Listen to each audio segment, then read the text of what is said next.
Olá, minha gente, tudo bem com vocês? Espero que estejam super bem e prontos para mais uma leitura da Palavra do Senhor. Hoje no capítulo 24 do livro de Êxodo e capítulo 3 do livro de João, capítulo 42 do livro de Jó e capítulo 12 do livro de 2 Coríntios. Então já vai abrindo aí tua Bíblia no capítulo 24 de Êxodo, para que a gente possa iniciar a nossa leitura logo após a oração. Vamos conversar com o Senhor? Pai Santo e Soberano, louvado seja o Senhor. Como que Tu és bom, Pai. Como que Tu és bendito, santo, misericordioso. Como que Tu és perfeito, ó Deus, como é maravilhoso servir a Ti, conhecendo um pouquinho da Tua infinitude. Ó Deus, é muito bom saber que Tu és pleno, e todo em santidade, suficiente em amor. Tu és todo digno, Tu és todo santo, Tu és todo amoroso, Tu és todo, ó Deus, em poder. Tu és soberano. Ó Deus, é muito maravilhoso. É muito bom confiar em que pode todas as coisas. Aquele que é santo, aquele que é misericordioso. Tu és incrível, Pai. Faltam adjetivos para te descrever em tua majestade, em todo o teu ser, Deus, tu és grandioso. E bendigo ao Senhor por todos os teus feitos, por quem tu és, pela tua graça, pela tua misericórdia. Deus, te peço que mais uma vez o Senhor derrame da tua bondade sobre nós, permitindo que a gente venha entender o teu santo evangelho. Ilumina as nossas mentes, ó Deus, se aperfeiçoa em nós, nos dá a graça de sermos mestres no conhecimento do teu santo evangelho, para que a gente não venha se alimentar daquele leitinho espiritual, mas que a gente já possamos, né, desfrutar do alimento sólido, de sair das bases elementares e começar a aprofundar-se cada vez mais no conhecimento do teu Santo Evangelho. Não porque não sejam importantes, mas que haja crescimento em nós, haja crescimento espiritual, que seja visível, Pai, não para a nossa glória, mas que o teu nome seja honrado em todas essas coisas, para que sejamos mais úteis no teu reino, ó Deus. Pai, fala conosco. Nos instrui na tua verdade, o teu evangelho. É assim que nós te oramos, em nome do teu Filho amado Jesus Cristo, que vive e reina para todo sempre. Amém. Fala conosco em nome de Jesus. Capítulo 24 do livro de Êxodo. Deus disse a Moisés: Subam para junto do Senhor, você, Arão, Nadab, Abiú e 70 dos anciãos de Israel, e adorem de longe. Só Moisés se aproximará do Senhor. Os outros não se aproximarão, nem o povo subirá com ele. Moisés foi e transmitiu ao povo todas as palavras do Senhor e todos os estatutos. Então todo o povo respondeu a uma voz e disse: Tudo o que o Senhor falou, nós faremos. Moisés escreveu todas as palavras do Senhor e, tendo-se levantado de manhã cedo, edificou um altar ao pé do monte e ergueu 12 colunas, segundo as 12 tribos de Israel. E enviou alguns jovens dos filhos de Israel, os quais ofereceram ao Senhor holocaustos e sacrifícios pacíficos de novilhos. Moisés pegou a metade do sangue e o pôs em bacias, e a outra metade aspergiu sobre o altar. Depois pegou o livro da aliança e o leu para o povo, e eles disseram: Tudo o que o Senhor falou, nós faremos e obedeceremos. Então Moisés pegou aquele sangue e os aspergiu sobre o povo e disse: Eis aqui o sangue da aliança que o Senhor fez com vocês, de acordo com todas estas palavras.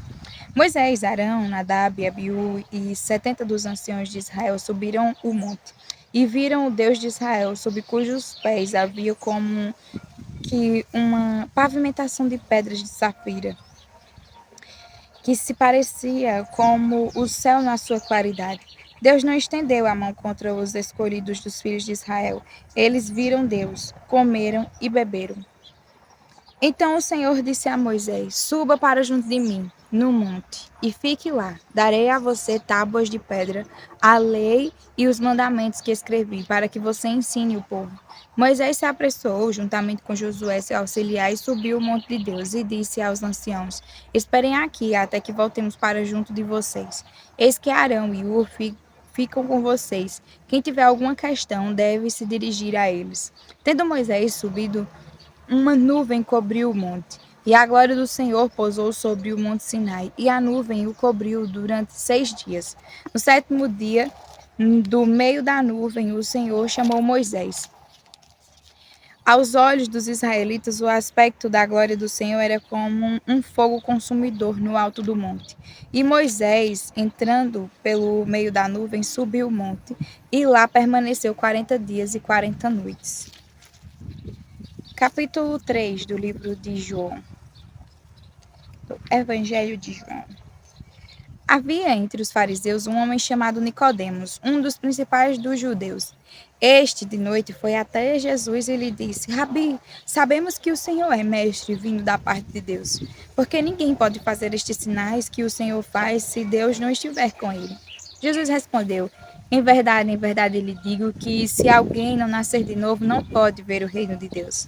Nicodemos perguntou: como pode um homem nascer sendo velho? Será que pode voltar ao ventre materno e nascer uma segunda vez? Jesus respondeu: em verdade lhe digo, quem não nascer da água e do Espírito não pode entrar no reino de Deus. O que é nascido da carne é carne, e o que é nascido do Espírito é Espírito. Não fique admirado por eu dizer: vocês precisam nascer de novo. O vento sopra onde quer. Você ouve o barulho que ele faz, mas não sabe de onde vem, nem para onde vai.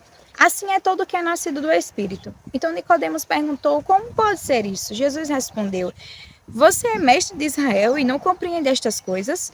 Em verdade lhe digo que nós falamos do que sabemos e damos testemunho do que vimos, mas vocês não aceitam o nosso testemunho. Se vocês não creem quando falo das coisas terrenas, como crerão se eu lhes falar sobre as celestiais? Ora, ninguém subiu ao céu a não ser aquele que de lá desceu, o Filho do Homem. E assim como Moisés levantou a serpente no deserto, assim também é necessário que o Filho do Homem seja levantado, para que todo o que nele crê tenha a vida eterna. Porque Deus amou o mundo de tal maneira que deu o seu Filho unigênito, para que todo o que nele crer não pereça, mas tenha a vida eterna. Porque Deus enviou o seu Filho ao mundo não para que condenasse o mundo, mas para que o mundo fosse salvo por ele. Quem nele crer não é condenado, mas o que não crê já está condenado, porque não crê no nome do unigênito Filho de Deus. A condenação é esta: a luz veio ao mundo, mas os homens amaram mais as trevas do que a luz, porque as suas obras eram más. Pois todo aquele que pratica o mal detesta a luz e não se aproxima da luz, para que as suas obras não sejam reprovadas. Quem pratica a verdade se aproxima da luz, para que as suas obras sejam manifestas, porque são feitas em Deus. Depois disso, Jesus foi com seus discípulos para a terra da Judeia. Ali permaneceu com eles e batizava. Ora, João também estava batizando em Enom, perto de Salim, porque ali havia muitas águas, e o povo se dirigia para lá e era batizado, pois João ainda não havia sido preso. Então surgiu uma discussão entre os discípulos de João e um judeu a respeito da purificação. E foram até João e lhe disseram: Mestre, aquele que estava com o Senhor do outro lado do Jordão, do qual o Senhor deu testemunho, está batizando, e todos vão até ele. Jesus respondeu: Ninguém pode receber coisa alguma se não for dada do céu. Vocês mesmos são testemunhas do que eu disse. Eu não sou o Cristo, mas fui enviado como o seu precursor. O que tem a noiva é o noivo. O amigo do noivo que está presente e o escuta se alegra muito por causa da voz do noivo, pois essa alegria já se cumpriu em mim. Convém que ele cresça e que eu diminua. Quem vem das alturas certamente está acima de todos. Quem vem da terra é terreno e fala da terra. Quem veio do céu está acima de todos e dá testemunho daquilo que viu e ouviu, mas ninguém aceita o seu testemunho. Quem, porém, aceita o testemunho que ele dá, certifica que Deus é verdadeiro. Pois aquele que Deus enviou fala as palavras de Deus. Porque Deus não dá o Espírito por medida. O Pai ama o Filho e entregou todas as coisas nas mãos dele. Por isso, quem crer no Filho tem a vida eterna. Quem se mantém rebelde contra o Filho não verá a vida, mas sobre ele permanece a ira de Deus. Capítulo 42 de Jó. Então Jó respondeu ao Senhor e disse: Bem sei que tudo podes, e nenhum dos teus planos pode ser frustrado. Tu perguntaste: quem é este que sem conhecimento encobre os meus planos? Na verdade, falei do que eu não entendia, coisas que são maravilhosas demais para mim, coisas que eu não conhecia. Dissestes: Escute, porque eu vou falar. Farei perguntas e você me responderá. Eu te conhecia só de ouvir, mas agora os meus olhos te veem. Por isso me abomino e me arrependo no pó e na cinza. Depois que o Senhor falou estas palavras a Jó, o Senhor disse também a Elifaz, o temanita: A minha ira se acendeu contra você e contra os seus dois amigos, porque vocês não falaram a meu respeito o que é reto, como o seu servo Jó falou. Agora peguem 7 novilhos e 7 carneiros e vão até o meu servo Jó, e ofereçam holocaustos em favor de vocês. O meu servo Jó orará por vocês, e eu aceitarei a intercessão dele, para que eu não os trate segundo a falta de juízo de vocês. Porque vocês não falaram a meu respeito o que é reto, como o meu servo Jó falou. Então ele faz o Temanita, Bildade, o Suíta e Zofar, o Namatita, foram e fizeram o que o Senhor lhes havia ordenado, e o Senhor aceitou a oração de Jó. O Senhor restaurou a sorte de Jó quando este orou pelos seus amigos, e o Senhor lhe deu o dobro de tudo o que tinha antes. Então vieram a ele todos os seus irmãos, todas as suas irmãs e todos os que haviam conhecido antes, e comeram com ele em sua casa, e se condoeram dele e o consolaram por todo o mal que o Senhor tinha enviado sobre ele, e cada um lhe deu dinheiro e um anel de ouro. O Senhor abençoou o último estado de Jó mais do que o primeiro. Ele veio a ter 14.000 ovelhas, 6.000 camelos, 1.000 juntas de boi e 1.000 jumentas. Também teve outros 7 filhos e 3 filhas. A primeira filha deu o nome de Gemima, a segunda chamou de Késia, a terceira Querem Rapug. Em toda aquela terra não havia mulheres tão bonitas como as filhas de Jó, e o seu pai lhes deu herança entre seus irmãos. Depois disto, Jó viveu mais 140 anos, e viu os seus filhos e os filhos de seus filhos até a 4ª geração. E assim Jó morreu após uma longa velhice. Capítulo 12 do livro de 2 Coríntios. Se é necessário que eu me glorie, ainda que não seja conveniente, vou falar a respeito das visões e revelações do Senhor. Conheço um homem em Cristo que há 14 anos foi arrebatado até o 3º céu. Se isso foi no corpo ou fora do corpo, não sei. Deus o sabe. E sei que esse homem, se no corpo ou sem o corpo, não sei, Deus o sabe, foi arrebatado ao paraíso e ouviu palavras indizíveis que homem nenhum tem permissão para repetir, desse eu me gloriarei. Não porém de mim mesmo, a não ser nas minhas fraquezas, pois se eu vier a gloriar-me, não serei louco, porque estarei falando a verdade. Mas evito fazer isso para que ninguém se preocupe comigo mais do que vê em mim ou do que ouve de mim. E para que eu não ficasse orgulhoso com a grandeza das revelações,